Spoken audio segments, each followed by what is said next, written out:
السلام علیکم. تاسو یو بلې خبرې ته خیال دی د بلوچ زنانه چې دي ماشومان بوډاګان د خپلو لاپته خلکو تپوس دپاره اسلام آباد ته راغلي دي او د خپل حق غواړي. مظلوم سړی خو نور څه نشي کولی، صرف اواز چوتولی شي او په یخنۍ کې ناست دي. اول په انتظامیې تشدد وکړو، ځای وله نه ورکړو، نه یې پرېښودل. اوس درېیمه څلورمه ورځ ده په یخنۍ کې د اسلام آباد ډېره تیزه یخني ده، پای کې ناست دي او مشکلات ورته جوړوي. اف آی آر یې پې درج کوي.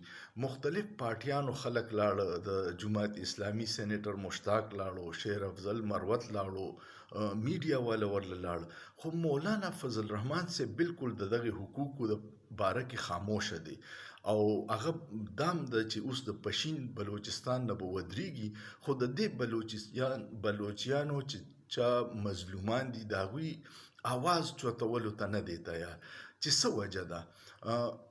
ما سوچ کو چېرې اوس د مریم نواز معمولي ګوته خوږ شوې وه نو مولانا صاحب به نیم پاکستان په لړزان کړی او ځکه چې د هغه سره سیاسي مفادات دي، نو د دې نه دا ثابتېږي چې مولانا صاحب د عوامو د حقوقو دپاره نه دی لګیا، خپل خاندان او د ذاتي حقوقو دپاره کوششونه کوي. کو چېرې هغه د عوامو څه فکر وي نو اوس پکار ده چې د بلوچستان د مظلومو ښځو سره ناست وي او د هغوی اواز یې مخکې رسولی وي. خو الله دې پرې رحم وکړي، هغه سیاستدانان د را روان ووټونو کې ورله ووټ ورکړئ چې کم ستاسو د حقوقو دپاره خیال کوي، کم د مظلوم سره ودرېږي، کم د ظالم لاس نیولو ته تیاري.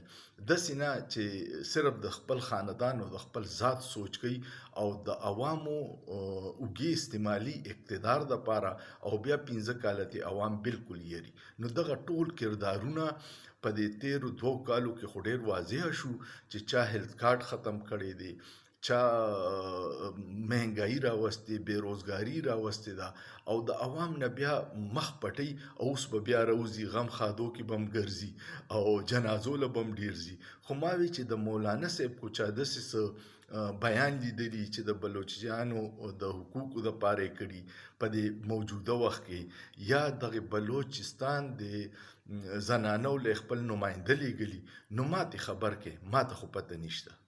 سوچ پې وکړئ، په سوچ کې څه ګناه نشته.